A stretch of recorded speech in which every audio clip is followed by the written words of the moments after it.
This week in league, unwanted Rabbitoh James Roberts looks for a new home at Parramatta after discovering he does fewer drugs than their current centre. Yeary of Cleary prophecy fulfilled as Ivan wins Coach of the Year.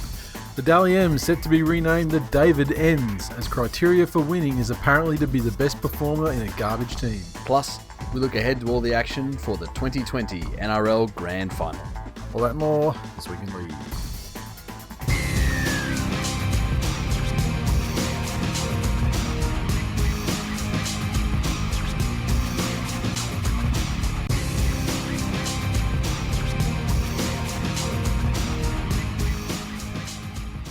Welcome to episode 373 of This Week in League. I'm Nate. And I'm Jay. What's happening, man? Mate, what a week. You should be having like one of the greatest weeks of your life. Yes, I am. I don't feel like you are though. Oh, really? Yeah. Why? I don't know. I feel like you're too focused on your hashtag to really enjoy what's going on. Oh, man. I mean, admittedly, look, I will concede there's a lot of enjoyment that's been sucked out of the week due to the fact that, you can't fucking go down. Or you can, but, it's extremely costly and in time and money to do so. I said this to you before.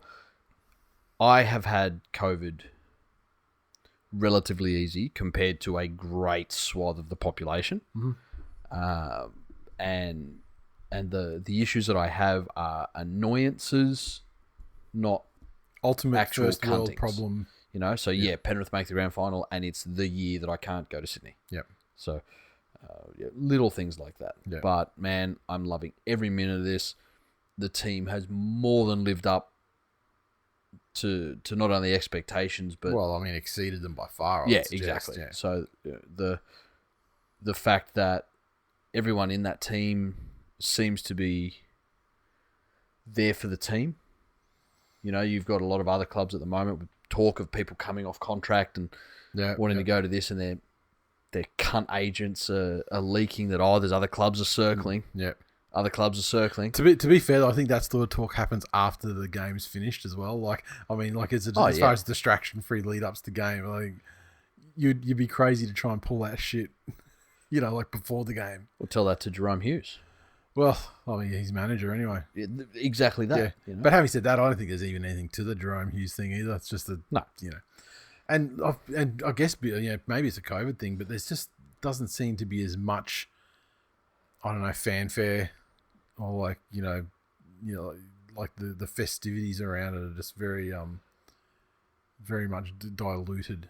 I think this year, obviously, they can't do a lot of they probably can't do like the breakfasts and they can't. All that sort of thing. But player appearances are reduced. Obviously, Yep. there's not as much interaction. Yep.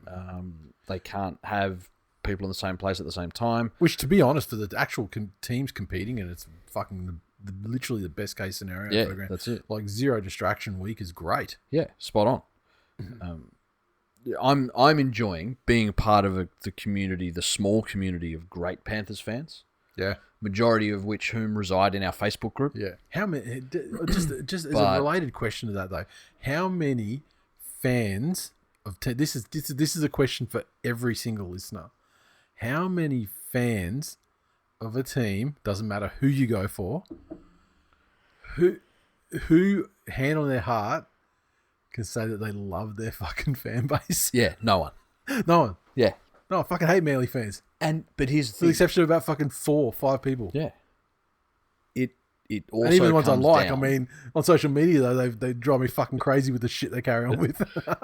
But there's also that common denominator of it's things like refs faulting beyond the thing. Your team actually invented as a concept, I believe. I don't think anyone was unhappy with the referee's performance. Oh yeah. Before your mate. What's the line from the world's worst Batman franchise? I don't know. You were only raised in refs faulting. Oh yeah. I was conceived by molded a ref. Molded it. My mother was raped by Bernard Sutton. I am ref's fault.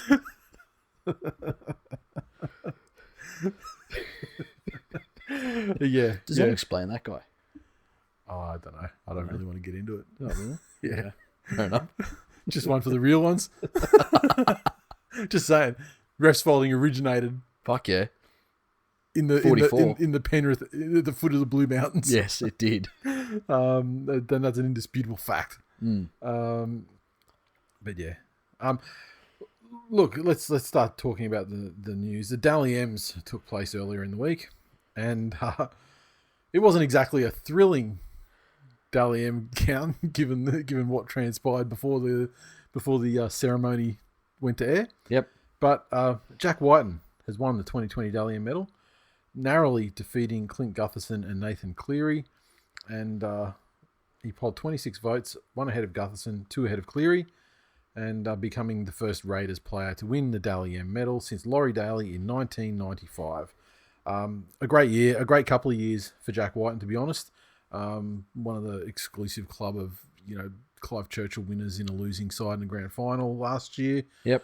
Dally M this year, he's fucking killing it. And the leaderboard of the notables was Whiten on 26, Gutherson on 25, Cleary 24, Cameron Smith 22, Keary and Johnson on 18, Reynolds and Luai on 17, and Kalen Ponga 16. Other awards, as you mentioned at the top of the show, Ivan Cleary, Coach of the Year, Tuivasa-Sheck, Captain of the Year. I can deal with that. Fucking oath I can. Rookie of the Year, Harry Grant. I think that's almost indisputable as well. Who else was in that? Oh, fuck, you would have had some, wouldn't you? Oh, When they thrown up like a Crichton or a fucking... yeah. Okay. I guess. Surely. But Yeah. again, Yeah. the only shining light on an mean- absolute fucking garbage side. Yeah. Yeah. Exactly. Yeah. The Ali Brigginshaw with the Women's Player of the Year. The Peter Frilingos headline moment of the year was Project Apollo. Fair enough, I suppose. The Spirit of the Game Award, Proven Summon Spirit of the Game Award to the New Zealand Warriors. Another great choice, I think. Yes. Katoni Staggs with the Try of the Year versus the Dragons in round 15. I thought Katoni Staggs' Try of the Year was his attempt to get a fucking heart on banging that fucking bleach blonde fucking cyber terrorist. I mean, she was like a fat chick 5. Not even. I called her an E-Gong. It's like an internet dugong. The E-Gong. The E-Gong. And not like, that's not a throw on Egon Spengler, God rest his soul. Yeah, when at first I was like, oh, what is she got, like, covered in like protoplasm or something? Well, she was after fucking Katoni gave her fucking 10 seconds of his best work. And Tackle of the Year, Josh Papali's ankle tap on Jamal Fogarty against the Titans in round 15, which I thought was a pretty... It's really hard with the Tackle of the Year thing. It was a year that was almost completely devoid of massive hits. Like the sort of shit that Tafu would, you'd expect. He didn't really do any of that this year. And so, yeah, look, I'm happy to give it to the big man, never giving up and tracking down a small guy who he had absolutely no fucking business catching up to, let alone stopping. Now, I was mentioning at the Dally M Awards that the result wasn't exactly a surprise because the Daily Telegraph published the results hours before the official announcement, and this was pushed out. They pushed it out on their website, and which also pushed out onto the social media accounts of Buzz Rothfield, for example. And at first I was like, I guess it could be legit. Wonder if I can go put a bet on. No, it's all suspended. Okay. Yeah, okay. And so they're characterizing it as a production error and an accident, and they're very sorry and blah blah blah blah. And Whiten said that the players were unaware of the leak because halfway through the proceedings, they came through and took all the players' phones. Oh, really? Yeah. I didn't think. Okay. So, which explains why they were sort of why they looked surprised, like genuinely surprised when it all went down. Now the fucking Dally M's, everyone complains every year about the result, and you know what? It is never ever going to be solved in the current format. I mean, at the moment, the Dally M's are a 3-2-1 based on each match, and under that system, it's impossible to truly come to an agreement as to who the best player of the year was. Correct. I mean, you get sides like the Panthers, I mean, Cleary had a good year. Fucking Luai had an understated great year. Mm-hmm. And the fact that Luai finished about 5th or 6th or something.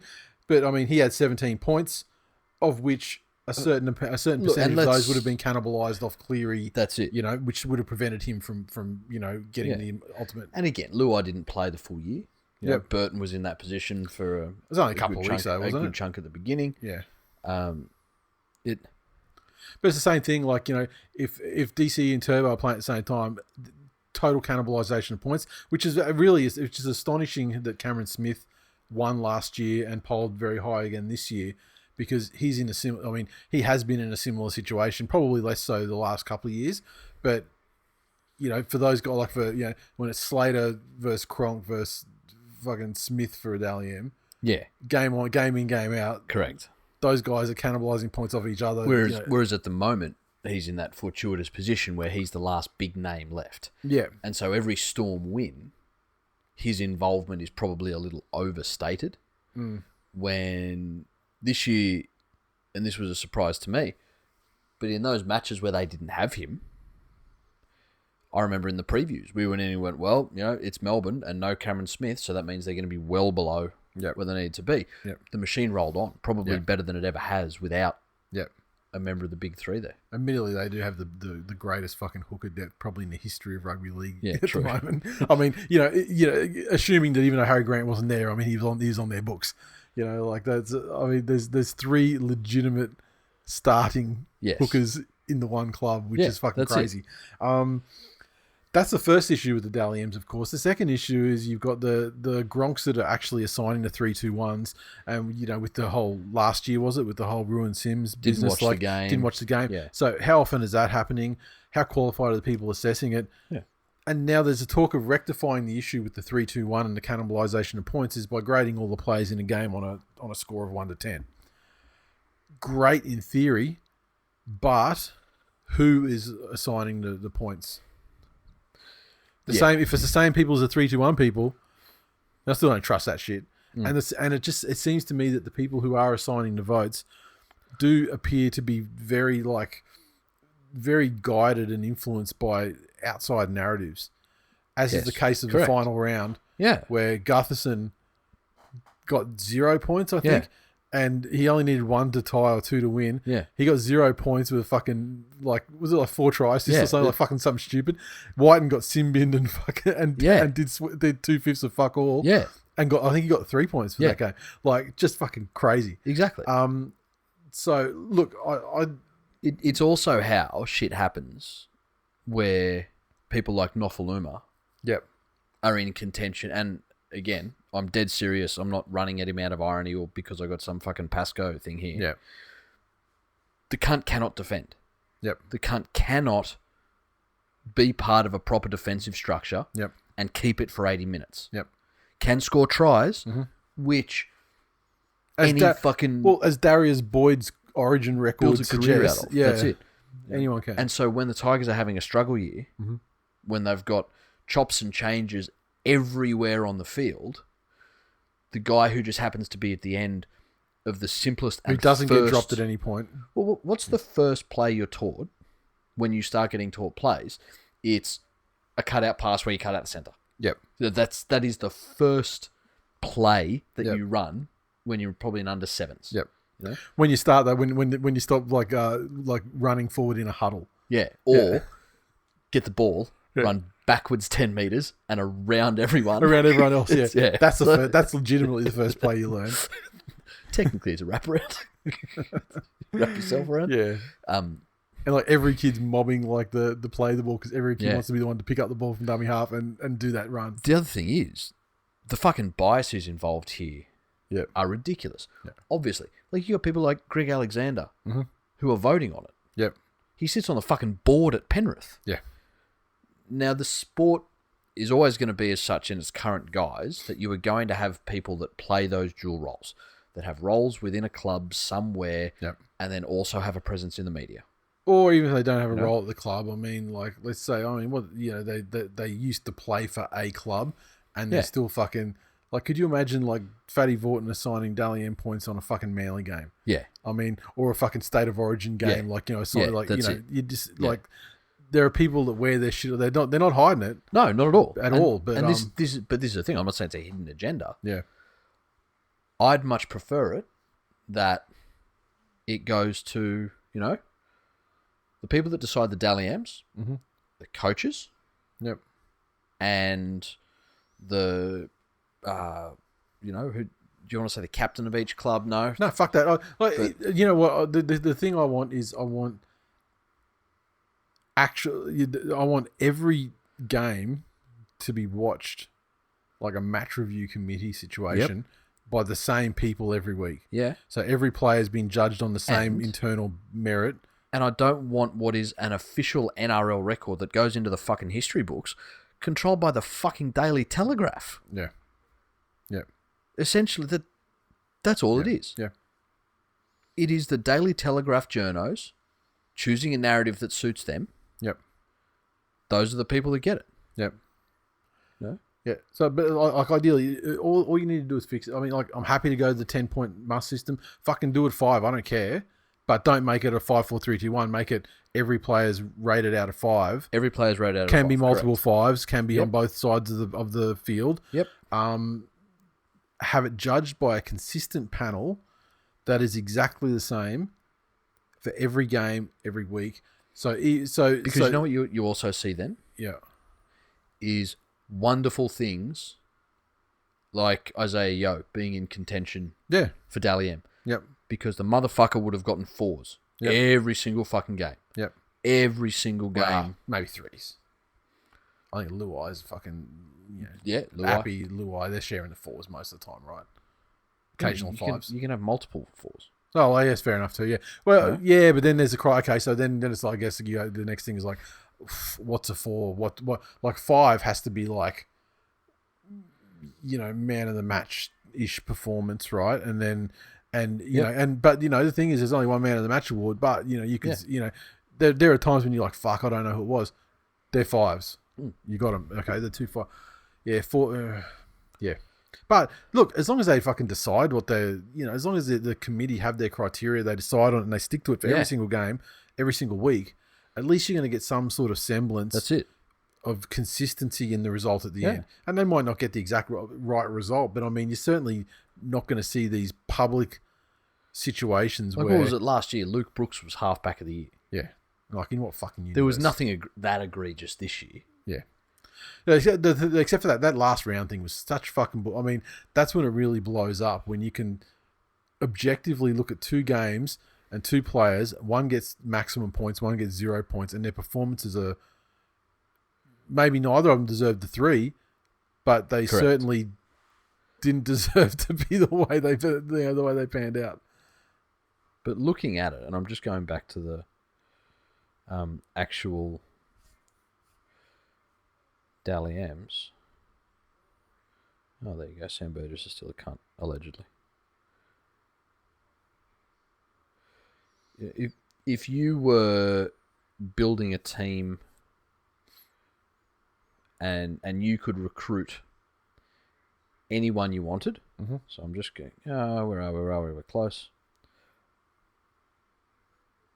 Okay. So, if you were building a team, is Gutho your fullback over Teddy? Fuck no. Not in any fucking universe ever. That's it. Is Noffa your winger over anyone else in the comp? Absolutely not. No. Look, Katoni Staggs, because you're just picking centres here, it's not that origin thing where you can throw anyone in.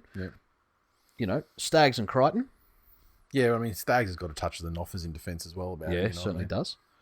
But again, there's that. But you could do worse than Staggs and he and had some scintillating solo tries. Yeah. And so that's the hype that got him the points. Fair enough. Josh Adokar, well deserved. Yep. Well deserved. Was Jack White a better number 6 than Cody Walker? Yes. Look, or Cameron Munster.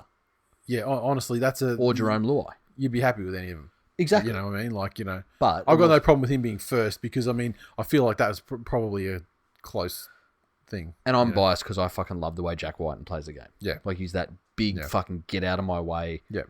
I'll do it all myself. Number 6. Yep. Nathan Cleary, obviously. Papali's fine. Cameron Smith, serviceable. Fisher Harris was there. Kickout was there. Tohu Harris and Isaiah Yeo. So, yeah. Actually, now that I'm looking at it, nothing wrong with the Dally M's. It's mainly Panthers, so keep the current format. No, but I do agree that there were guys in there and forwards elsewhere within the league. Yep. Like, because you look at that couch. Yep. And it's all the flashy, sidestepping, which are great. And they're on the highlight reels, and they're the ones that little kids want to be. Yeah. Yep. No one runs straight at their mate and goes, Papali! Like, it's just not happening. In short, fuck the Daily Telegraph and their involvement in anything to do with rugby league in an official capacity. And fuck the Dally M's until they sort their shit, honestly. Yep. I mean, it's not easy to be better, but it's possible to be better. So let's strive to be better. Yeah. Jack Bird has mooted move to St. George Illawarra has hit a roadblock after amateur hour fucking Brisbane, and it was probably Lockyer doing it personally, failed to issue the Dragons with a revised offer. So the Dragons walked away from negotiations because the Broncos neglected to issue the club with a counter offer after rejecting the deal that was on the table. So Anthony Griffin was very keen on getting Bird. Broncos are apparently very keen on getting rid of Bird. Yeah. So this is a match made in heaven. Like, I mean, this is a fucking good match. As you say in negotiations like this all the time, the good thing is we don't seem to be starting worlds apart. Exactly. and then let's factor Jack Bird into it. He wants to go back there. He wants to go back there. He's telling his friends, looks like I'm going to be back to the Dragons. The Broncos need the cap. They need the cap space. He's on $975,000.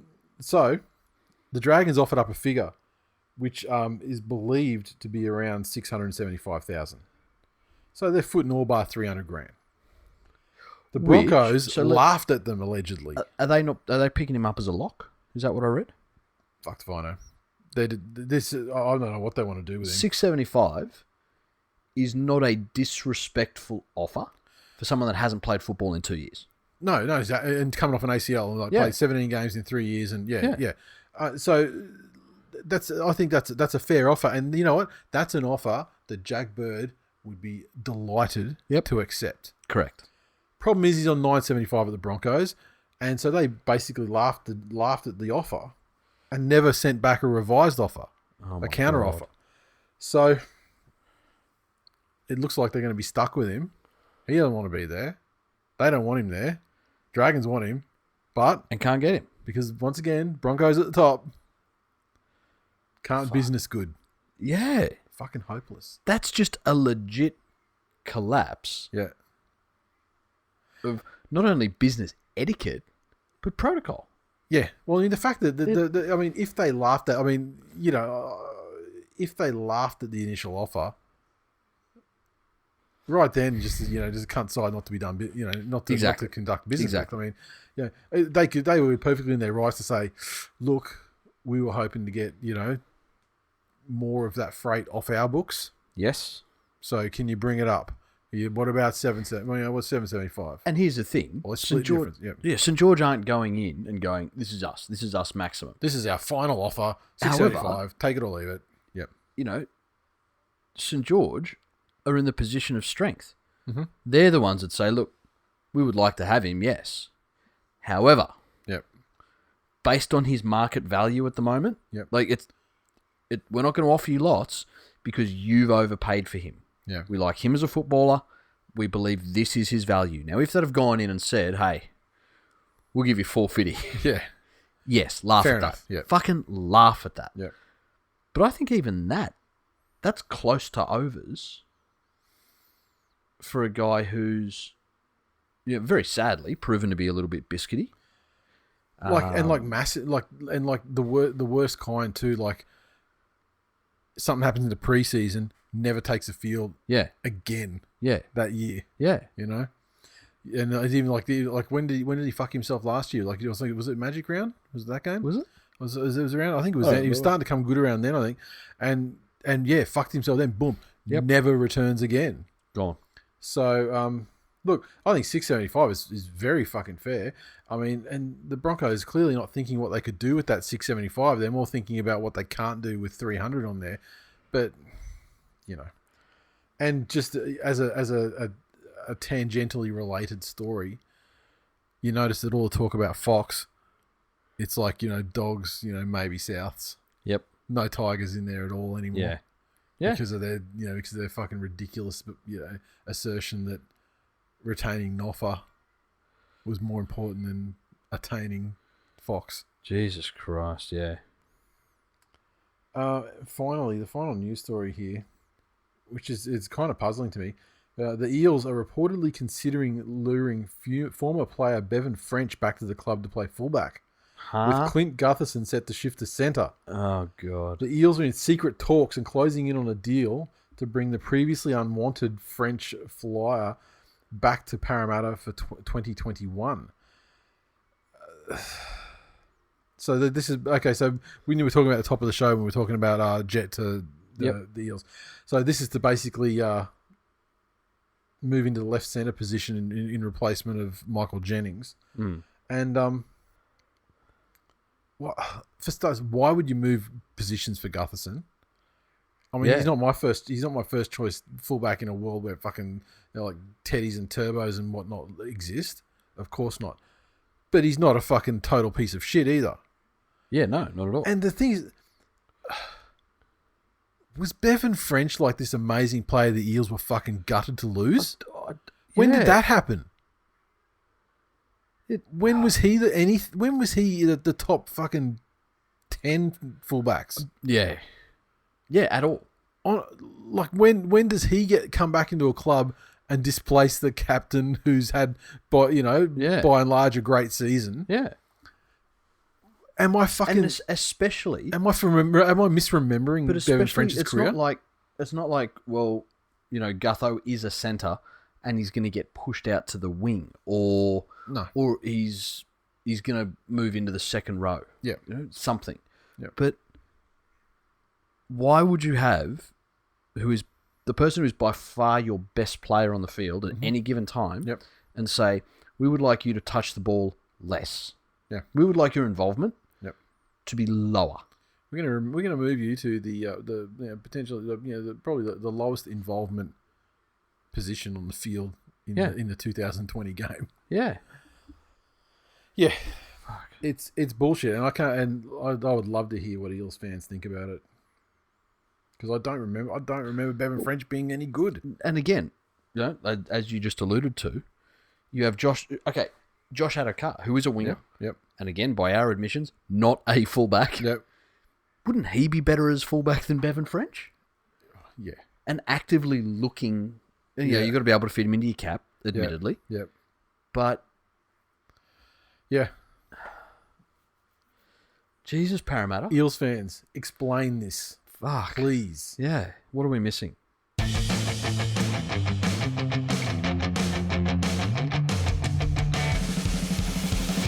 Okay, recaps from the weekend's action, and we kicked off with the Melbourne Storm 30 defeating the Canberra Raiders 10 at Suncorp Stadium.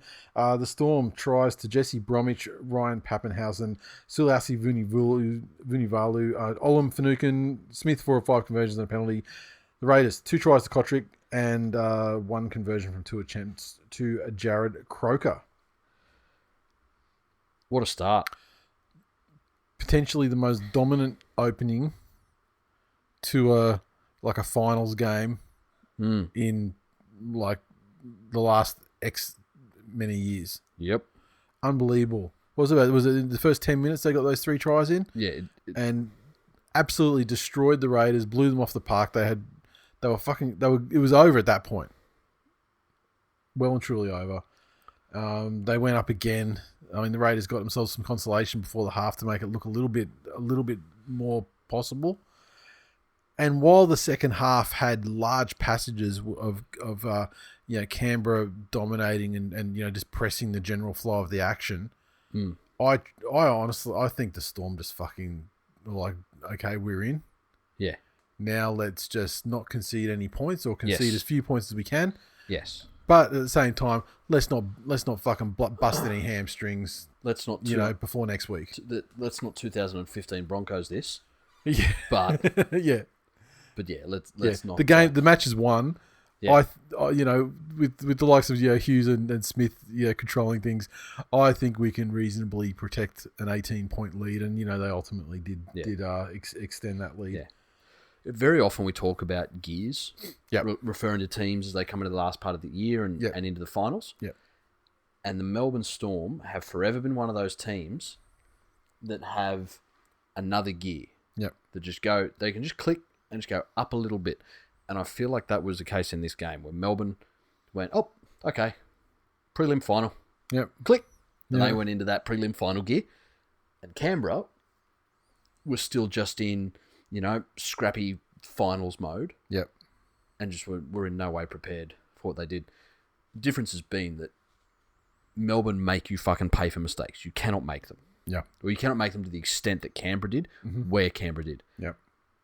On the other side of things, Melbourne don't give you a lot, and what you take for yourself and make for yourself in the way of opportunities, you need to convert. Yes. And there were numerous times where Canberra just weren't switched on enough. Yep. And it was an extra pass or an extra two passes, and they would have scored. Like, there were a couple of times that they had on their right-hand side. Melbourne absolutely fucking shot. Yep. Shot. But just greedy cunts want to hold the fucking ball and not pass it off. Or, and also, to be fair to the Storm, when you've got Fox and Pappenhausen sweeping in cover, large overlaps can evaporate very fucking quickly as That's well. It. And so if you're not so playing you really need to be properly, executing. Yeah. That's it there. But it's like it's hard to say much more about it. I mean, I feel that the second half obviously was a points drought compared to the first half, but I really feel like Melbourne Storm were like, okay, we're going to defend the fuck out of this, and we're just not going to bust our asses until we have to because we're in now, and now we just have to basically close it out. But then again, opposed to that, for Canberra, you end up with things like Hudson Young kicking on the last. Yeah. You're in a qualifying final to get into the fucking grand final. Yeah. And your fifth tackle options go to shit against the Melbourne Storm. Mm-hmm. Yeah. You're not putting yourself in any position that's it. To succeed. Yeah. Let me go to the tweets, or Facebooks, I should say.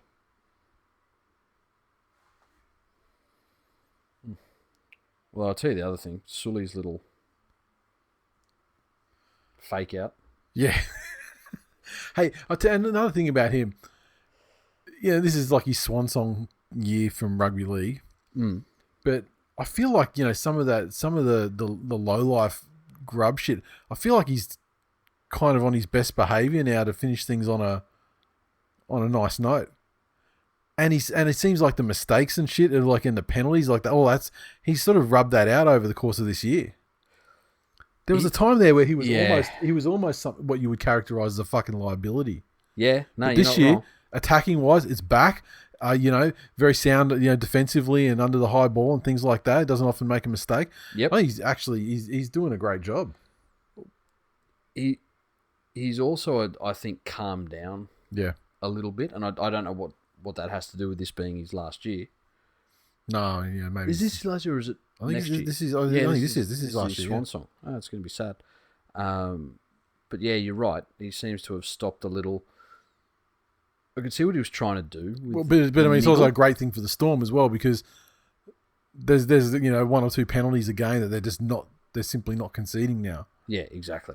Norts said, good to see Kotrick playing like a bulldog already.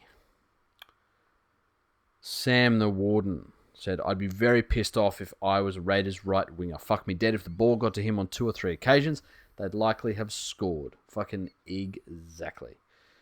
Super Grover said, thank fuck for the lawnmower 3.0 because I would have started a bushfire. Simon said, did anyone notice the Storms laying down a couple of times trying to milk hip drop like tackles? Big Nelson's foot didn't even get stuck underneath himself. Then he stayed down for 3 minutes, no penalty, so played the ball and sprinted downfield chasing the kick. Yeah, look, yes, I agree with everything you said, except at the same time, I'm like, if I were in the Storm Club and all the focus had been on, this is some new illegal tactic that my team is using or whatever. Yep. If something ever fucking happened to me that even closely approximated it, yeah, of course, that's what they fucking get. Well, it's exactly the same now. Yep. If you're in a tackle and you feel pressure on the back of your head, yeah, you hold the back of your neck and try and get them to look at it for a crusher, at which time we, bring out the trademarked shunter phrase that it's a good thing that the referee performed first aid with a whistle. Yep. And allowed the mobility again.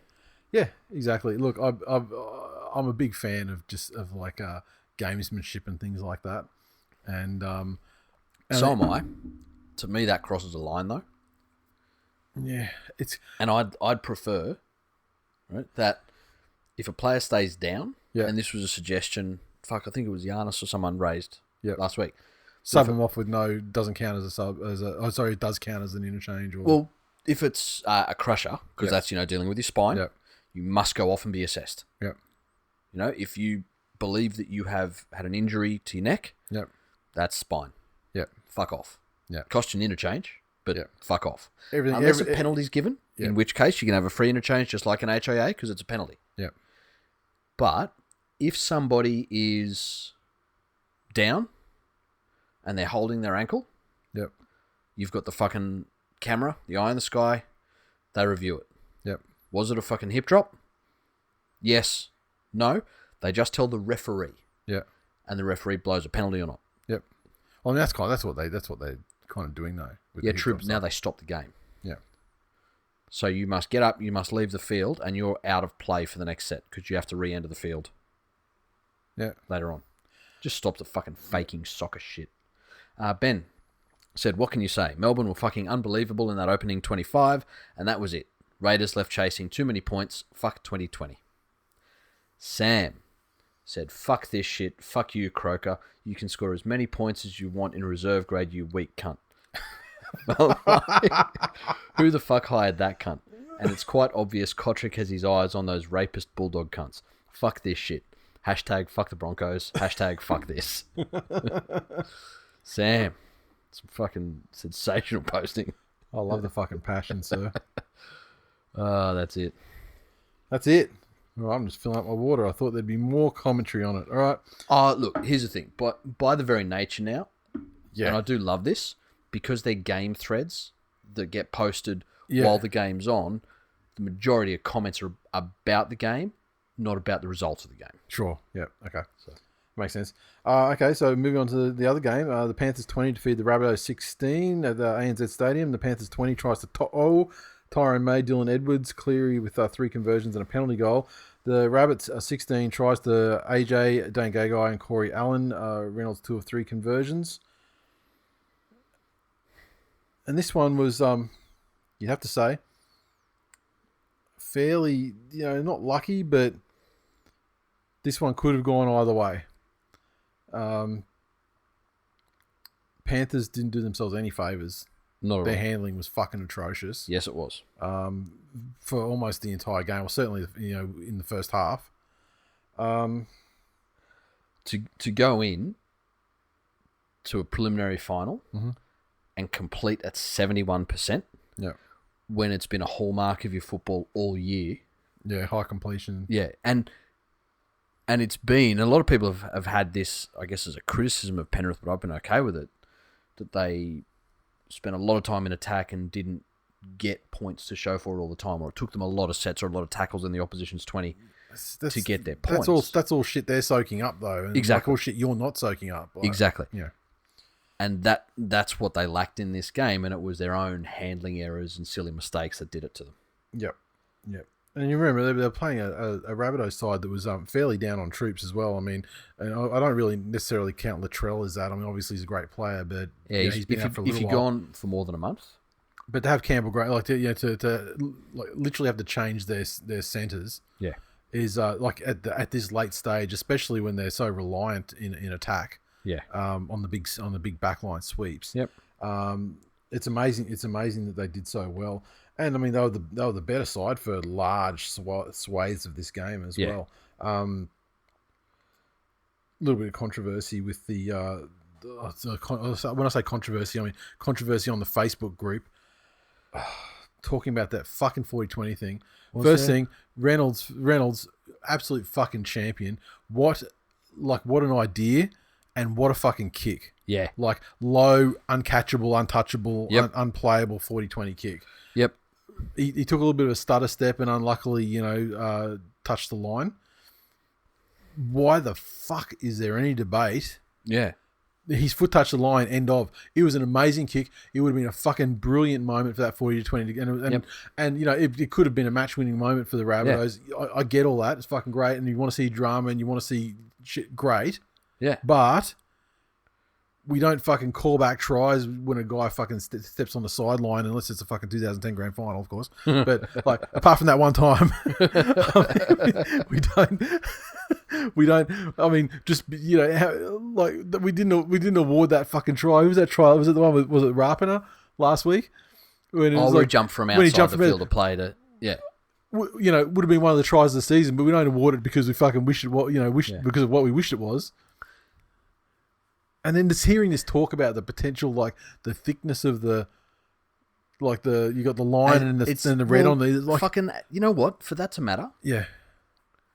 Who fucking cares? Well, for that to fucking matter, Reynolds would have to practice his 40-20 kicks by knowing exactly how many paces it took him to get from the in goal. That's exactly what I said on Facebook. I said, and he would have to go 40 meters exactly. Yeah, he'd need fucking laser sights there. Yep, and he would need to do it on that field and train for that.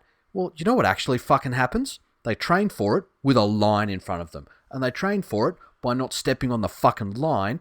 And in a game situation, shit happens. It's a game of fucking millimeters. He stepped on the fucking line. You got guys fucking charging at you trying, that are going to hit you and put you down there. There's when you reach out to score a try, how many times has the bunker said, and places the ball on the line? Mm-hmm. That's a try.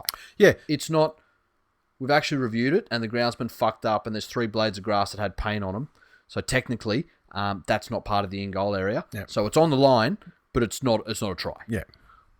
That's almost verbatim what I said on Facebook. I said, so Adam Reynolds would have to know for a fact that he has a gate of 1 meter. Yeah. And he started on the try line and had to run exactly 40 paces. Yeah. And then, oh my God, that line's a little bit fatter than usual, so that's why half his foot ended up over it. That's it. Fuck's sake. I mean, like, there are legitimate things to complain about in games of rugby. Gus quit his position at Penrith to take up a job as a groundskeeper. And knowing that they'd be running that way and he'd try that tactic in that minute of the fucking shut up. As negatives for Penrith, fuck, they butchered some tries. There were a couple, and especially down that right side. Yep. Some interesting offensive choices. I get that you don't have kick out there. Yep. But how the fuck does Stephen Crichton become your decoy runner? Yeah. One of the most damaging, prolific try scorers. I guess because he becomes the most dangerous person in that position on the field at that, when in attack because Kickour's not there. Do you remember normally he's a beneficiary because Kickour's the But do you remember the payoff Jonathan Thurston had? For cutting out Cooper, and then just going to him short. Yeah. Like all fucking game. Yep. All game. Yep. Just cut him out, and then just short. Yeah. Over. Yep. How's that not your fucking go-to play in that situation where you don't have kick out? Yep. But you've got TWiL, who is a serviceable runner. Yep. Fucking that cunt tried to do my fucking head in. Hold the ball. Fuck. Jesus fucking Christ. Like, ugh. I know where you've come from. I'm starting to think you're a plant as well. Fucking sharks. And then things like, Mansour misjudging a pass back on the inside and throwing it forward. There were some ordinary things there. The positive was that when they defended, they'd obviously studied Souths. Yes. They had a plan to nullify Souths. And they almost, they certainly maintained it all through the first half and for most of the game. Well, yeah. They were there. I mean, they did end up getting 2 tries down there, but they were both at the result of spectacular individual skills. And fuck me, Origin Gagai turned up into a club match. I can't believe it. How good. But they effectively got rid of Cook's threat. Yep. By just getting up and in his face. Yep. and the markers were pretty good most of the night.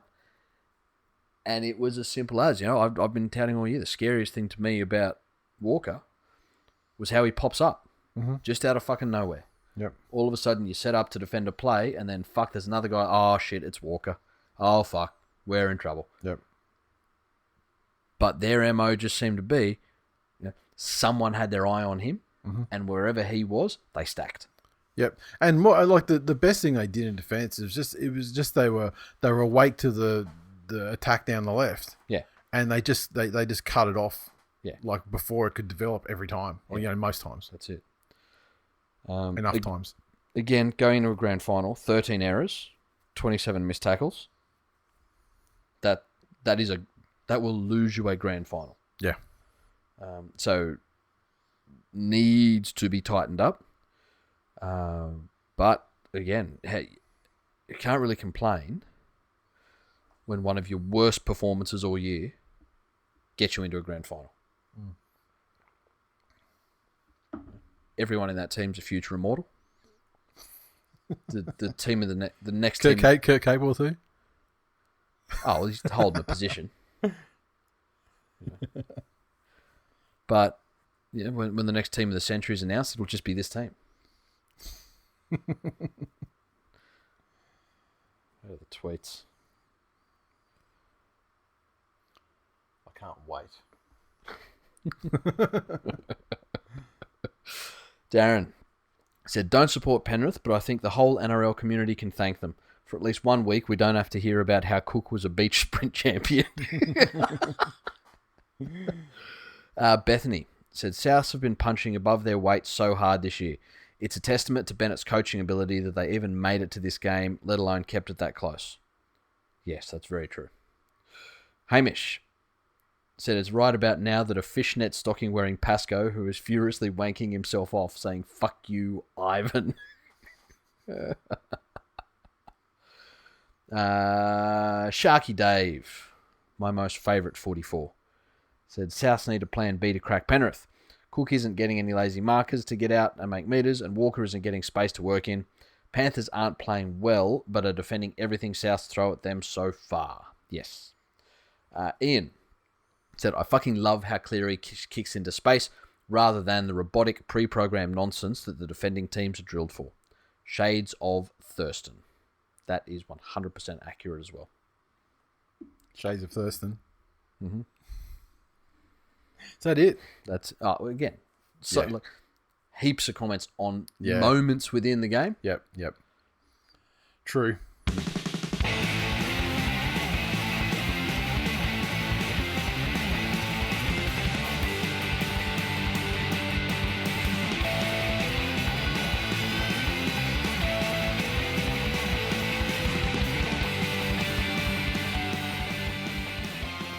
Okay, previews. Well, preview one game, really. The take it all, the 2020 NRL Grand Final. Panthers play the Storm at ANZ Stadium on Sunday evening. The referee, Jared Sutton. Fucking ridiculous. When you've got a game like this, it's the last game of the year, so all of your fucking staff are on deck. Yes. So why can't you have legitimate referees, a good referee in the middle, and legitimate referees running the sidelines, and a legitimate referee in the fucking box? Yep. Because we don't have any of the above. But not, I mean, look, I can understand nepotism is fucking the way it works these days. Of course, Jared Sutton, maybe Ashley Klein, but Jared Sutton, of course, is the favourite to take the slot. I get it. He's fucking useless, but I get it. I get why it happens. Mm-hmm.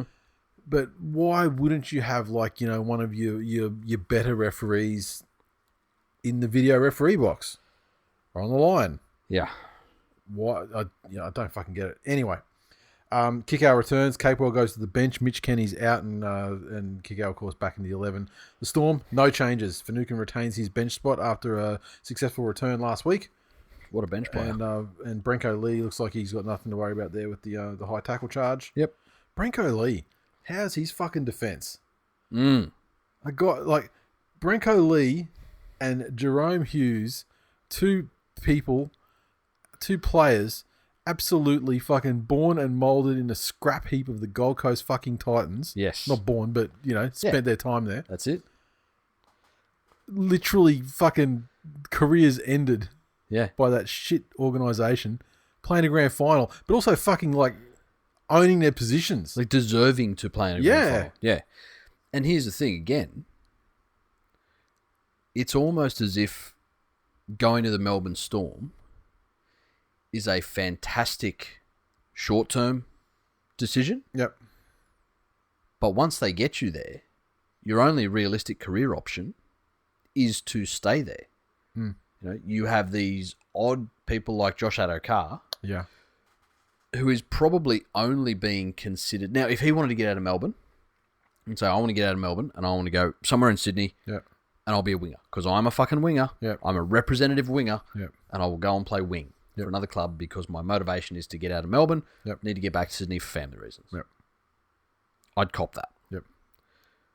But Josh Adokar is saying he wants to leave for family reasons. I also want to be a fullback and get paid $400,000 a year more. That's the outlier here.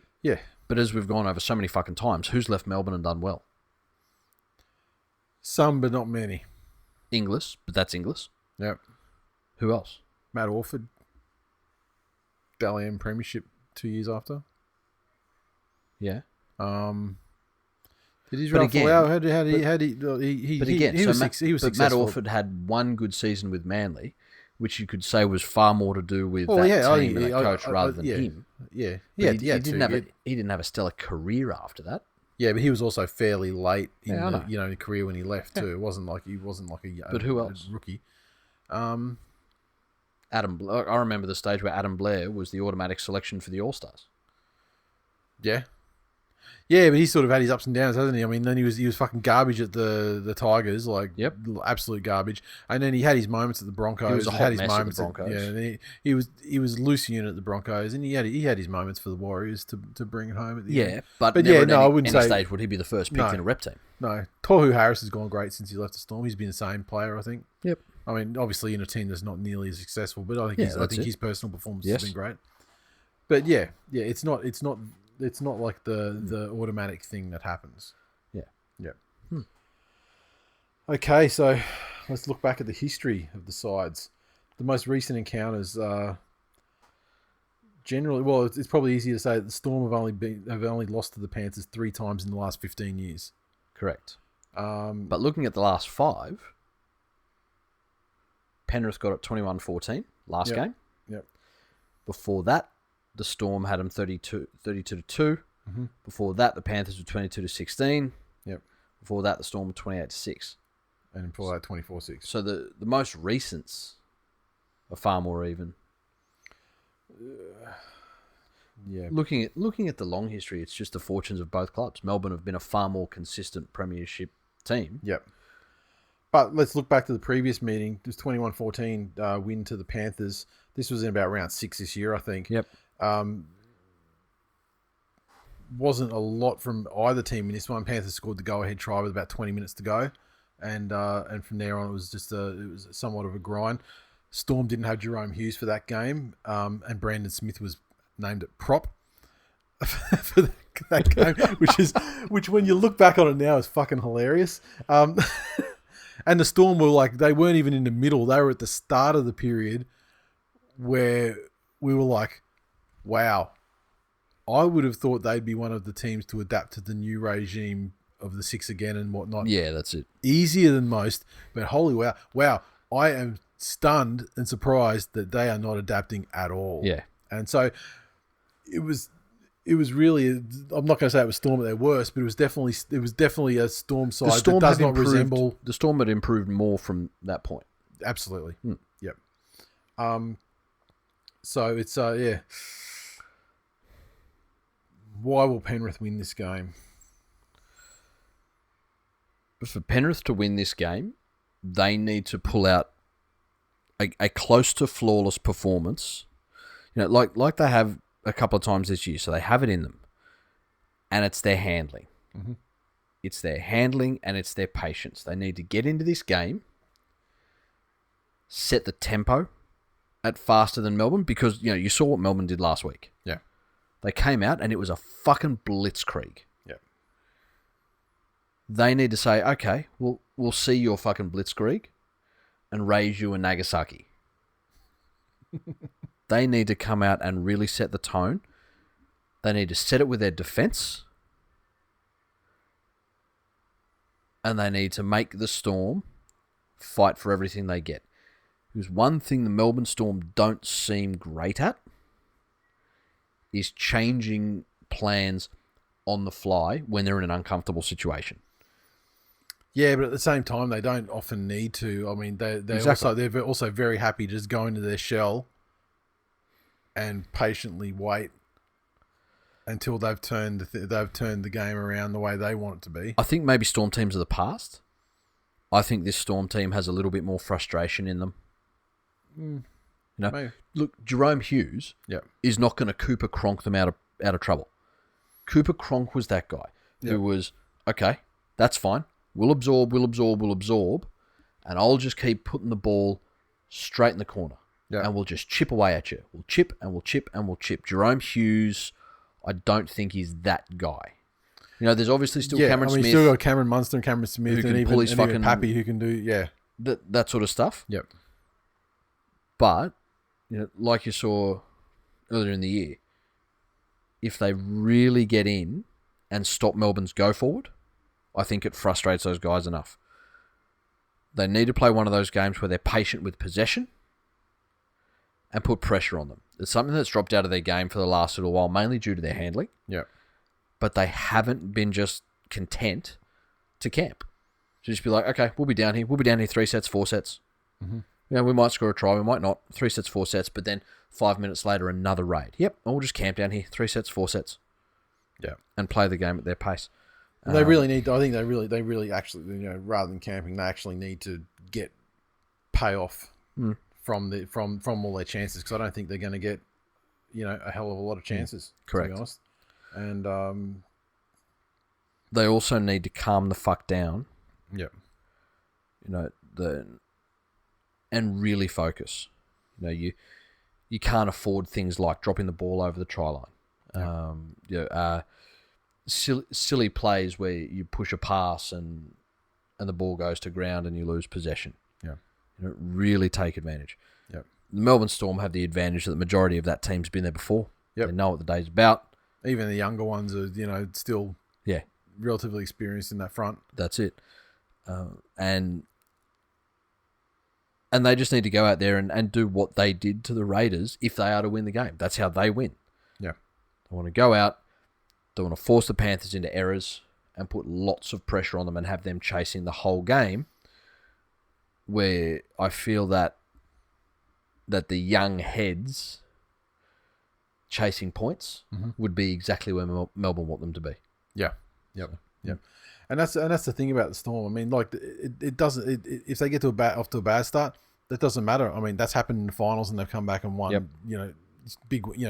Huge. Yeah. Huge win. I mean, it was over. They might have been in a massive hole 30 minutes in, but by 60 minutes in, it was over. That's it. The other way. Yeah. Spot on. They're so dangerous just in the fact that they're so well coached, they're so experienced, and they're timed to this game.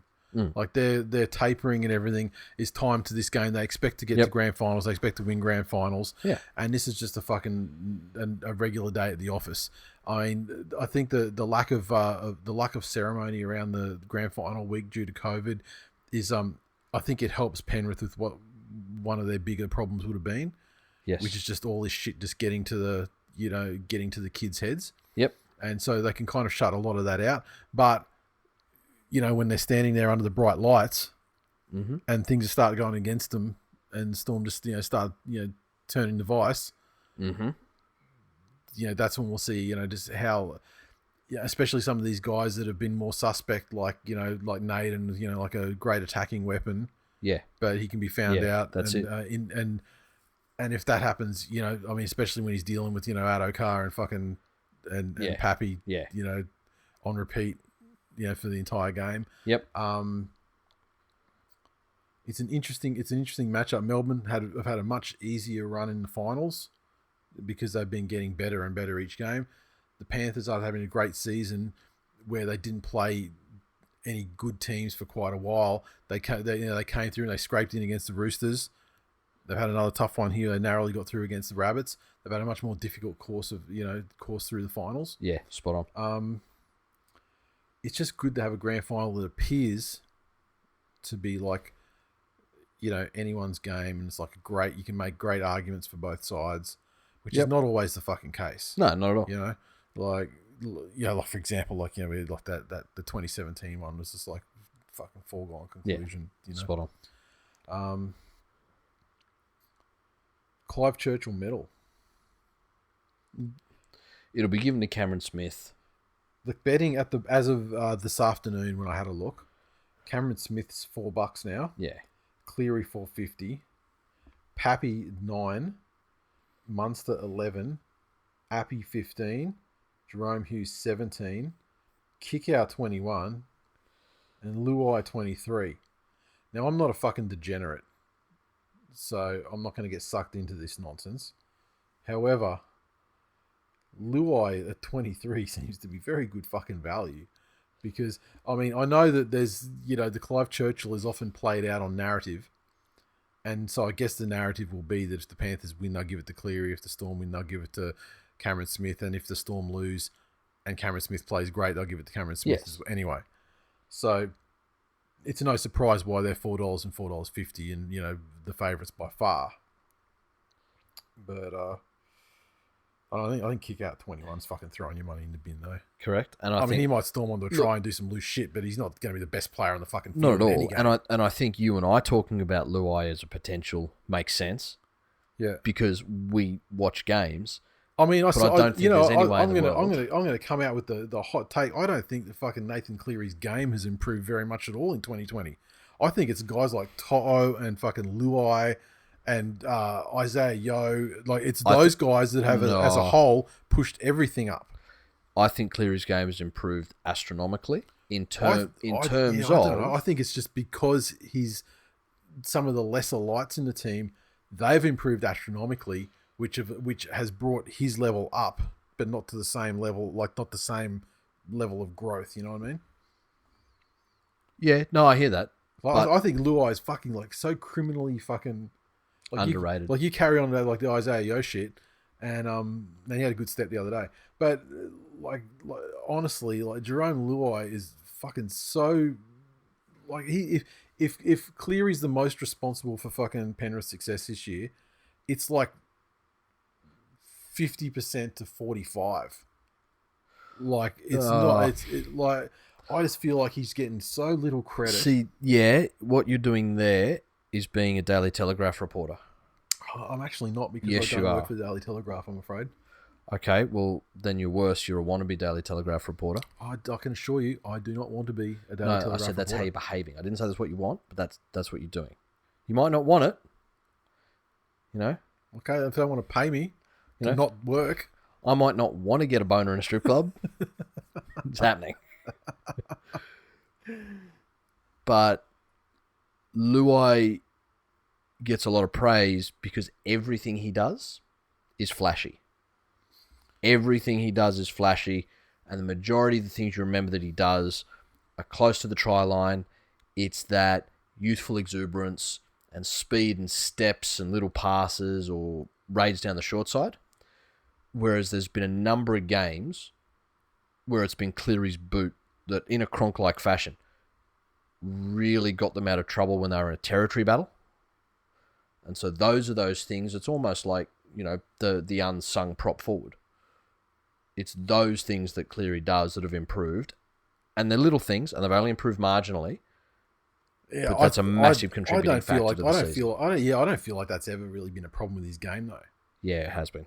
The problem with his game is actual attack. And this year he's learned how to, his kicks are more sort of accurate. And again, you're just talking about attacking kicks. Yeah, that's what I'm saying. I never considered considered his positional kicking to be any of the issue of his game. Like I never considered his defence to ever be an issue with his game.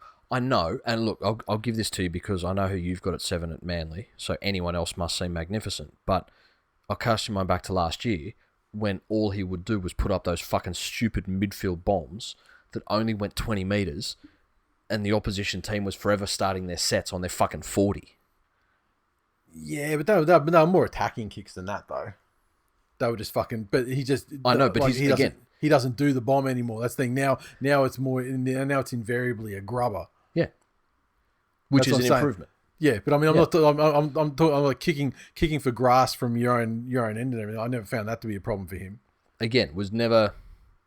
There was the odd one that came off, but it was never as strong as it was this year. There's been improvement, is what I'm saying. Not saying it was terrible. Yeah. There's definitely what I'm saying. Yeah, then written back to originally what I was saying before you started getting all Buzz Rothfield in your head. And, don't do that thing where I say something and putting words into my mouth. I said that his improvement is not as large as the likes of Luai. No, you said his contribution to the team's success was not as large, not his improvement. No, I said that I said Luai's contribution to the success of the team was underrated. Yeah. And I said... And you said it was 55 to 45. 50 to 45. 50 to 45. Yeah, because I've fucking, someone happy can have 5. Something like that. Okay. And what I was saying is that Cleary's improvement... Okay. But I'm saying is not as high. You've been hypnotised by Luai's hypnotic can I say magnetism. Can I say that nothing at Penrith has hypnotised me because I have absolute resistance. Well, you've never played aqua golf on mushrooms then. Well, that has nothing to do with fucking Penrith. That has everything to do with Penrith. That's an entire other hobby. That's in Penrith. Well, I've never fucking set foot into fucking exactly. Penrith. That's what I just and I never fucking will. So I don't give a fuck if you're talking about fucking aqua golf on mushrooms or you're talking about fucking cable ski or whatever the fucking the kayak bullshit, whatever the fuck they're doing. The Daly Cherry Evans of sledges against Penrith. I fucking already had my fun with Penrith sledging them from fucking round 2 when the whole TikTok thing came out.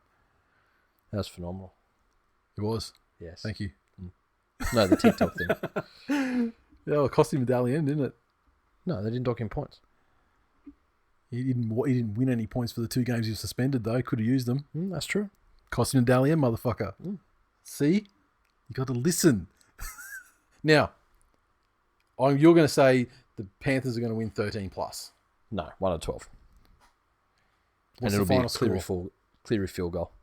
Oh, so they're literally like 19-12. Nah, 19-12. 7. 19-12. Yep. Yeah. I think it's going to be, if Penrith win, it's going to be very close. It's going to be like 4. Something like that. If Storm win, though, they could win big, easily. They really, if they Canberra'd them, they could win big. But I think if they lose, they'll lose small. But, I'm sitting here as someone who's experienced the warm glow of fucking smashing Melbourne to fucking 0 in a grand final. So look, it can be done. It can be done with a young team full of beans. Coached to I don't get that feeling that Penrith have been like coached to the fucking second, like Manly were back then. Storm feel like they feel like they've been building more to a grand final, and Penrith have just been, there's that burden of like the wins and things like that. It gets heavier and heavier as they go, and it's fucking tough. But you know what? I love having a grand final where you can have these sorts of discussions. Yeah, where you can think of like all these reasons why each team's going to win. It pretty much comes down. Melbourne are the juggernaut. They've been successful. I think you know what they get. You know what you're going to get. Yeah, successful for a very long time. Have adapted relatively well to new rules. Absolute shit cunt tactics got them there. And absolutely. And really will be an asterisk on everything Melbourne ever does, because it's the age-old question that because they were such a rampant, cancerous cheat of an organisation, that everything they've achieved since is technically null and void. Because if they hadn't had the opportunity to cheat in such the egregious way they did, then you wouldn't have had the development of players like Smith. You wouldn't have had him, Cronk, and Slater together for so long. under normal circumstances. Believe me, so. I'm happy to fucking wipe everything Storm ever did off the record books. And this is the thing. There's a lot of shit going around at the moment about how will Cameron Smith be remembered. I can't. And that's it. Captain Cuntops. And Storm fans, I get it. Like, he's your captain, and you've got to like him. Exactly. But the reality is, when it comes down to it, the sort of person he was and what he did to the game, if you take into account the shit tactics trying to hurt people, and you know what, I feel like, you know, that's the one that gets me. The one benefit of the doubt I'll give Cameron Smith is, I don't think any of that shit was his invention. I just think he was the best at carrying out the orders at which he was given. You know what I mean? Which doesn't make it okay. No, it doesn't make it okay. Yeah. I'm just saying, like, that's the one thing I'll say for him. He could have signed 10 contracts. Yeah. He could have signed a contract that said, I know I'm rorting the salary cap. Ha, ha, ha, ha, ha, ha, ha, ha, ha. I'm going to take that cheddar. But going out there, knowing that what you're doing is intended to maim the fucking people you're playing against. Yeah. You know, to hurt joints in their body. Yeah. Well, what it is, it's like, I mean, it's designed like any submission. It's designed to hurt someone if they don't fucking submit to it. Yeah, exactly. That's why it's called a fucking submission. Yeah. So it's like the, you know, look, I'm just going to do this. Yeah. And if you get up and try and play the ball, so if your elbow pops out, exactly. Well, you shouldn't have pushed on it. Yeah, exactly. And if you get up and try and play the ball, then you brought it on yourself. That's it. So, but yeah, look, I mean, look, you know, you want to know how Cameron Smith will be remembered? I mean, let's be fucking honest. He'll be remembered as the cunt that was arguing with the referee while fucking Alex McKinnon had a broken fucking neck and was a quadriplegic on the ground. That's it. That's who he will be remembered as. And I mean, I defy a Melbourne Storm fan to fucking honestly, like, justify and you know, and then after the ramifications of it was all known, then he's you know, ducked his head into it, you know, all that, you know, ducked into it and all that shit. Like, he had many opportunities, correct, to do the right thing. Yeah, in that one incident. Yeah, you take everything else that happened off the table. Yep, just that one incident alone. Says fucking volumes. Yes.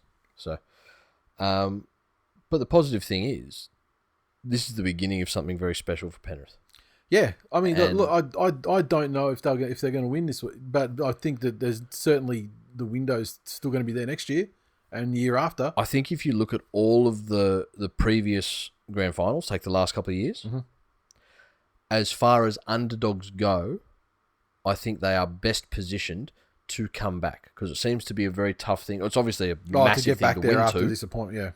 Yeah, but look, just as they did it took them 90. Yep. To get 91. Yep. But yeah, still Penrith 1-12. Put your house on it. And we have a truncated lineup of curtain raisers this year, given the fact that very few competitions are up and running due to COVID.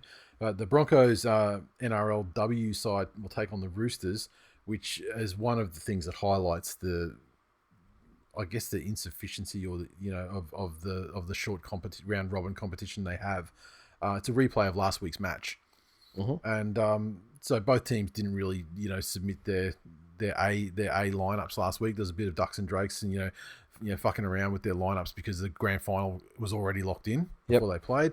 But you'd expect the Broncos to get away with the win again, because when it comes to footy, spines are important no matter what's between your legs.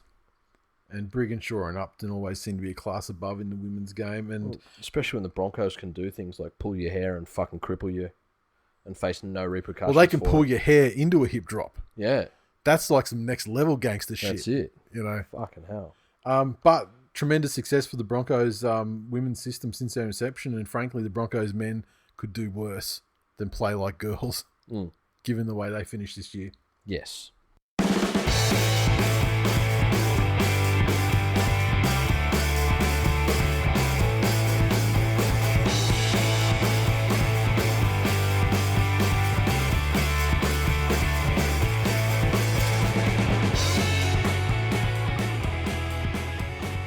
Okay, tipping. 2-horse race coming into the final round. In the box seat is JBB. He's on top with a score of 130. In second place, King Kong, out there alone in second on 129. Oof. Then we got to go back 2 points to Mrs. Whistle, Warm S, Benny 89, East West Arabian Swamp Echidnas and Jangles, and then a point back to Kane, Nightmare, and Matt. So it's a 2-horse race. JBB on top on 130. King Kong second, 129. If you guys want to roll the fucking dice on this shit, if JBB wants to pick his team and tell me, and if King Kong wants to know what the opposite team is, so it's like an all or, you know what I mean? Like it's all or nothing for the grand final. If you want to go opposite teams. I mean, obviously JBB's like, fuck it, I'll pick the same team as that motherfucker. Doesn't matter what happens because I can't lose. Yeah. But and then what's to say he doesn't switch his thing? Again, this is a flip of a coin grand final from a tipping point of view. Yep. Fuck. So it's interesting. One game to go. We can get a tie. And also, you know how you got that sort of that differential thing, like on the first game of the round, you put your tips in and it's like how much is the team going to win by, and you got to pick a number of what the scoreline, what the margin will be. That then goes into the amount that you're out on that margin that you pick each week becomes a tally that keeps going up. And so JBB's differential is 309. King Kong's is 320. So if King Kong was to successfully tip the game and get close to the margin, he only has to overhaul 11 points difference. So he can do it, but don't know. Who's the mind games? Who's JBB going to tip? The mailbag, Matt Hammers. Said, ABC Grandstand is by far the superior commentary team, especially when Andrew Moore, Matthew Elliott, and Luke Lewis are teamed together. They make rugby league enjoyable to listen to and don't hate the game like most of the old cunts on 9 and Fox. When you're lumping people in with 9 and Fox, I'd also lump in Triple M, the fucking garbage that they crap on with that fucking Tosser Ganane and that Maroon dickhead, and I think he has guys like Wendell and offsiders. It's fucking. It's also bad. Jesus, you'd hate the Father's Day episode on that one. Yeah, and I hate and I gotta say, even Vossi's fucking grinding on me sometimes this year. When I've not as much as Ganane. Ganane's almost my worst now, and it's not just because he blocked me on Twitter, cunt. Well, you know what? I don't even think he blocked me on Twitter. Like I remember one day I was driving home from a fucking meeting or something, and for some reason I had Triple M on. And they had November Rain on, and they fucking cut it at the end bit before the slash on the piano bit. And I'm like, and so I tweeted Triple M and said, fucking how dare you cunts, fucking cutting off the fucking that bit of song, blah blah. Next thing you know, Triple M NRL, Triple M, Dan Ganane, like fucking every Triple M network, I'm blocked. Okay. Worth it, cunts, fuck off. So look, I agree. ABC Grandstand is a superior. I'll listen to ABC Grandstand over everything when there's commentary involved. And if I happen to be away, if I'm driving or something, absolutely Grandstand is what I would have on in the car to listen to a game rather than any of the alternatives. Michael says, is anyone else disappointed by the lack of gronking from Supergrover this year? I'm just going to put it down to COVID and the fact he's been locked up for months and months and months. Yeah, that's it. Also, Origin didn't take place in the traditional mid-year period, so a lot of people kind of have their limit of Supergrover gronking because of Origin. Yes. And so with that not happening and, being moved to after the season. Yeah. Plus, there's that. A lot of his gronk energy has been taken trying to fight the behemoth that is #Erie of Cleary. Which is another reason. Has he really been fighting it though? He has. Really? He's been actively trying to. I mean, I get him doing it this week. It. This week it's head to head, so I get it. No, it has been. Yeah. And so, when you take a hashtag that's so powerful that it wins Coach of the Year and takes the team that was fighting for the spoon last year to the grand final, and also nullifies a Gronk of the Year. Like only once before has a Gronk of the Year ever fallen. Well, not even from relevance, but into dead set fucking obscurity. But this time it was done by a hashtag to an actual decent human being. So. Ian said, historically, Ivan Cleary's teams have been dull, metronomic and lifeless. No better example than last year's Panthers that only just managed to score 16 points per game, only slightly more potent than the Bulldogs' anemic attack. Enter Trent Barrett and the Panthers returning largely the same player group and knocking out 26 points and steamrolling all comers. Nathan looks far more complete and polished attacking player, something he couldn't achieve under the guidance of his own father. Blah, blah, blah. So he's trying to say that Trent Barrett deserves the credit for the Clearys, for both Clearys. I mean, he's used the plural there. Nathan's been very forthcoming in saying how great Barrett was. Yeah. So it's not a secret. At the same time, the Panthers aren't largely the same attacking group. Think of all of the young guys that they're who've either blossomed or, into first graders or actually made their debut and looked like fucking kings. Yes. This season. Yes. It's not exactly the same, the same sort of thing. Trent Barrett, I mean, this is one example. The alternative is that who fucking won the wooden spoon in 2018? Dogs. Was it Dogs? Dogs or Titans? Dogs. Whoever it was like Manly had to be like, fuck, let's hope the Dogs don't do this, whatever the thing is, because like it was close to getting a spoon with Trent Barrett at the helm. Then not with 18 is Parramatta. Then with largely the same, and not largely the same fucking roster, exactly the fucking same roster. They were one game from a grand final qualifier. That's more of a fucking reflection, I think, on the difference. Because the thing here is Barrett. You got to remember, he's just a fucking guy in the booth. He's an assistant. Yeah. He doesn't have any responsibility to do of anything. He's got a job and he does, and nothing negative can come. I mean, that's all on fucking Ivan's shoulders. And these days as well, it's becoming much more like other professional sports, especially in America, where you have a head coach who then also compile a coaching staff. Yeah. And then they have people that look after forwards and backs and offensive plays and defensive structures. And so, there's consultants that you bring in. Yeah. Like every team, I think, has some member of the fucking Johns family that does something for the club at some capacity. At some point in history, yeah. Yeah, exactly. So, what I say about Penrith, unfortunately, got the cunt from Silverchair. So what I say about Trent is, let's fucking see. Let's have this discussion again at the end of next year. Well, again, because you've also got at Penrith a squad of young guys who have that rarest of fucking rare qualities in not being self-absorbed millennial cunts. You look at Brent Naden. Yep. Naden was dropped a couple of times. He's gone out of the side this year. He's come back into it. Yep. And he is the poster boy for whatever's best for the team. Yep. Just happy to be here. Yeah. Holy fuck, I'm playing first grade footy. Jesus fucking Christ. Yeah.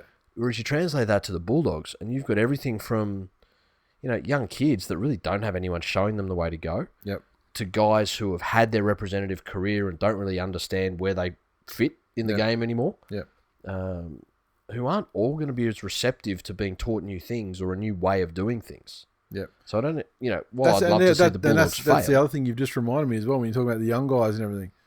I mean, Barrett had his year in charge of the 20s. Yep. And they they went like grand final, missed finals, grand final. Guess what year was Trent's? Yeah, that's it. Yeah. His head coaching career has been singularly unspectacular. Almost like Anthony Seibold when you look at it. You just read all that shit in the paper when he was failing the Broncos. Like they actually did a deep dive on how good he was as a coach, and he had one good year with South. Yeah, that's right. It was a fucking good year. I mean, let's be real, but it was. But also, his coaching masterstroke was don't play Robbie Farah at hooker. Yeah. By that note, I'm a fucking NRL super coach. So, Matthew says, all the Dally M drama aside, it fills my heart with joy knowing that at some point in the season, a judge has likely taken points from Gutherson just for being a whiny little bitch. Ryan asks, does hashtag fuck the Broncos still apply to the women's team, or do they deserve a free pass? No. Fuck them as a staff record label and as a motherfucking crew. Simon, who do you think's going to cry the most after the grand final? Dad and Sperm, the Prayer Circle, or the Smiths and Yvonne? Say that again? Who is going to cry the most after the grand final? Dad and Sperm. So I think that means Ivan and Nathan. Oh, okay. The Prayer Circle, of which the Panthers are a very prayer circle-y side. Or the Smiths and Yvonne. After their carry on at Dally M night, I think it'll be the Dad and Sperm. Hashtag Teary Cleary. Yeah. I didn't watch the Dally M's. Again, I don't know what you're are we at referring the to. stage now where we need to fucking make fun and belittle a man and his son showing emotion?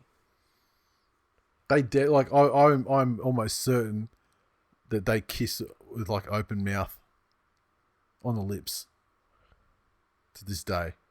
Is that another one of Sam Gordon's jokes you're stealing? I was kind of referring to Tom Brady, but Yeah, he put in the Facebook group. They kiss. I bet they kiss like the Bradys. oh really? Yes. We are a fucking singular mind sometimes. It's fucking scary. Except I don't get banned from social media as much. I mean, I did get banned from Facebook that time, like about a day after he got banned from Facebook. But you know what I'm saying? Okay. I don't get banned from Twitter that much. Nadie, my lady. Russ. That didn't What? really translate. I was trying to call you Milli Vanilli, but you know. What's that got to do with anything? I mean, yeah, admittedly, I have had a career in music, and I did make spectacular music, as Milli Vanilli did. But Just stealing the material of an actually talented sound artist. Milli Vanilli didn't steal anything. Stole the fame and the bitches. Well, yeah, all that. But I mean, they were fucking gorgeous with their fucking ass-length dreadlocks and shit. As you have now. I was going to say, I won't hear a fucking bad word about Milli Vanilli. They were the shit. Who cares if the two fucking sexy cunts didn't actually sing it? The songs existed and were real songs. They were the Trent Barrett of the music industry. Just sexy good blokes with no substance. It's true. It's true. But like Penrith, the results are still on the fucking board. Russ, will stepdad have to dress up as hashtag Yuri of Cleary or hashtag Muppet Babies on his Mad Monday? Well, I mean, because of COVID, we don't have a fucking public holiday to have a Mad Monday this year. And let me tell you, it's going to fucking temper the celebrations on the grand final day somewhat. Yes. Well, I mean, yeah, not tonight. You're dressed up as a relatively normal fucking human being tonight. But there have been, what, let's say ballpark 6 times this year where you fucking turned up to my house in that fucking knee-length cardigan that cunt wore. Do, do, do, do, do, do, do.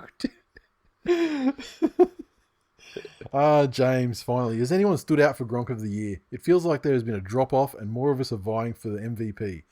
And then he sent us a preliminary shortlist for the inaugural Madeline McCann medal. I'm not going to go into that right now because what we will start doing in the Facebook group initially anyway, as we did last year, we'll start broaching the shortlisting for things as we wind down. So that'll start happening. Oh, fuck, I guess any day now. Could be tomorrow. I'll get the crack out the list of categories so I can remember that shit again, and you guys will have a say onto the shortlists. Yep. From which the final TWiL voting ballots will be constructed. I feel that this year, it's just more popular to light candles instead of Curse of Darkness. When we lost the game for that couple of weeks, yeah, I think it brought everyone together. Mm-hmm. And I think it meant that there's been less overall gronkiness. Yeah. I mean, I definitely have some contenders in my mind. Step up, cunts. I have some contenders in my mind. Look, we're not going to have trouble finding a fucking winner. Believe me. No. But, yeah. And, you want that, like, that clever gronkiness that actually makes you laugh rather than just being fucking annoying. Yes. That's the balance that needs to be struck. And a lot of people can't quite get that balance correct. But, yeah. Shortlist coming soon. Probably staying. Let's say, if I remember, we'll start on Monday after the grand final. It's good as time as any. Yeah. And on that note, it's full time for 373. Thanks for listening, everyone. As always, you can interact with us on Twitter, so follow at TWiL League, our Facebook community, hashtag TWiL Nation. Get in there. It's facebook.com/groups/TWiL Nation. We also got our Facebook page on facebook.com/This Week in League. Get in there, hit the like button, share our shit around. Thank you. Do us a solid. And if you'd like to support the show, the easiest thing to do is just fucking tell a friend. Recruit people into listening. That's the first way. But drop us a rating and a review on Apple Podcasts to help the country don't know. And if you want to go the extra mile, digital membership still available. Can be picked up anytime for $3.99 a month. And for $3.99. Yeah, and there's like, 31, 32 episodes in the can already there that you'll have access to. Also gives you access to the members' episodes basically every week. Mm-hmm. It's an Ask Us Anything. Yes. So they've been footy related, they've been not footy related, they've been personal stories that we've told. Yep. They've been some fantastic fucking stories that the listenership have told. And can I tell the you, last couple have essentially turned into a true crime. And can I tell you, this week's members episode is I'm trying to think of the adjective, the popoest episode, with not one but two popo. Oh, sending large stories and things. Dueling popos. Yeah, it's actually like it's, and given that I know where both of these guys are fucking stationed, yeah, it's like Fibros versus Silver Popos. Ooh. Yeah. Oh, can I take a guess and say that Eds is making it his first appearance tonight? Yes, fuck yes. Yeah. Oh, I've missed Eds. Glenn's aka Real Dad's doppelganger. Oh, fuck yeah. I mean, and not fucking joking. If anyone was at the 2018, it would have been. And again, he was fucking high on the list of cunts I was sad not to see this year. I was like sad not to see everybody. Yep. But yeah, he had to work last year, didn't he? Yeah, yeah, missed him. And it's the life of the popo. It is. But that's it there. That's what we're going to be recording straight after this. Oh. So hurry up, finish this shit. Can't wait. Yeah. All right. See you next week. Later.